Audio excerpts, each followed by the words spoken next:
لحد میں اس شخص کو آگے کیا جسے قرآن زیادہ یاد تھا۔ آپ نے فرمایا میں ان لوگوں کے بارے میں قیامت کے دن گواہی دوں گا۔ لوگوں نے سیدنا حنظلہ بن ابی عامر رضی اللہ عنہ کی لاش اس حالت میں پائی کہ وہ زمین سے اوپر اٹھی ہوئی تھی اور اس سے پانی ٹپک رہا تھا۔ رحمت دو عالم صلی اللہ علیہ وسلم نے فرمایا فرشتے انہیں غسل دے رہے ہیں۔ ان کا واقعہ یہ ہے کہ ان کی نئی نئی شادی ہوئی تھی، بیوی کے ساتھ ہی تھے کہ جنگ کی دعوت کانوں میں پڑی۔ وہ بیوی کو چھوڑ کر سیدھے میدان جنگ میں آ گئے، پھر حالت جنابت ہی میں لڑتے ہوئے شہید ہو گئے۔ چنانچہ فرشتوں نے انہیں غسل دیا، اس لیے انہیں غسیل الملائکہ کہا جاتا ہے۔ سیدنا حمزہ رضی اللہ عنہ کو اتنی چھوٹی چادر میں دفنا دیا گیا کہ اگر سر ڈھانکا جاتا تو پاؤں کھل جاتے تھے اور پاؤں ڈھانکے جاتے تو سر کھل جاتا تھا۔ چنانچہ پاؤں پر ازخر گھاس ڈال دی گئی۔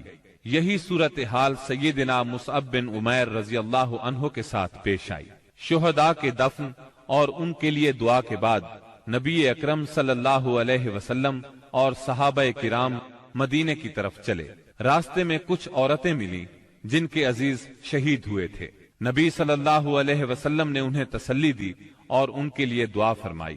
بنو دینار کی ایک خاتون آئی جن کے شوہر، بھائی اور باپ شہید ہو گئے تھے۔ جب انہیں ان کے عزیزوں کی شہادت کی خبر دی گئی تو بولی رسول اللہ صلی اللہ علیہ وسلم کی کیا خبر ہے؟ انہیں بتایا گیا رسول اللہ صلی اللہ علیہ وسلم خیریت سے ہیں۔ وہ بولی میں آپ کو دیکھنا چاہتی ہوں۔ لوگوں نے اشارے سے بتایا۔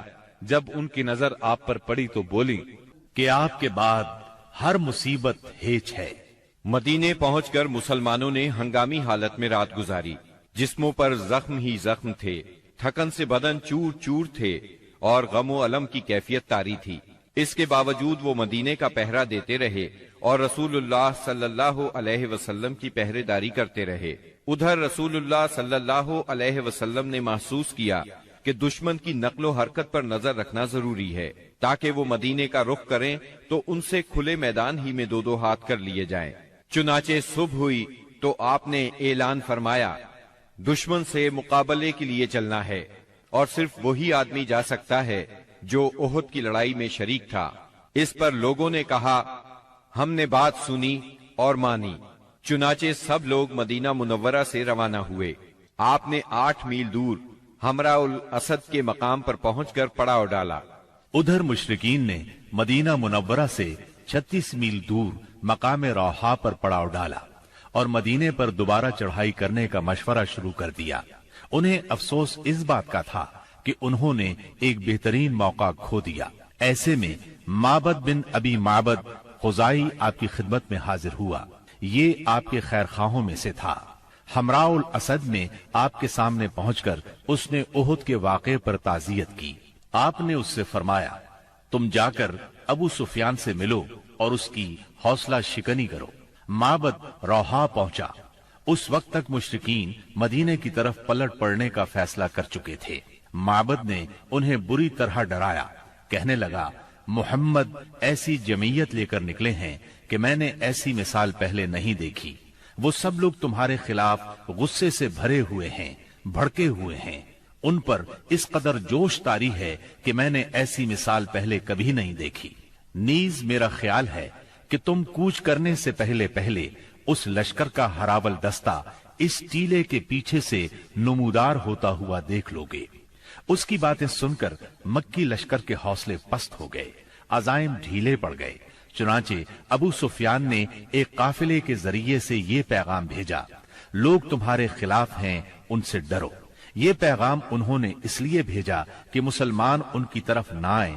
جہاں تک مسلمانوں کا تعلق ہے اس دھمکی کا ان پر کوئی اثر نہ ہوا۔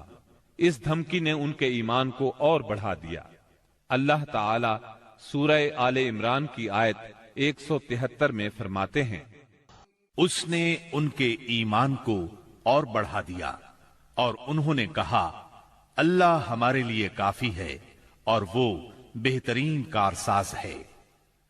آگے سورہ آل عمران آیت 174 میں فرمایا چنانچہ وہ اللہ کی نعمت اور فضل کے ساتھ پلٹے، انہیں کسی برائی نے نہ چھوا اور انہوں نے اللہ کی رضامندی کی پیروی کی اور اللہ بڑے فضل والا ہے۔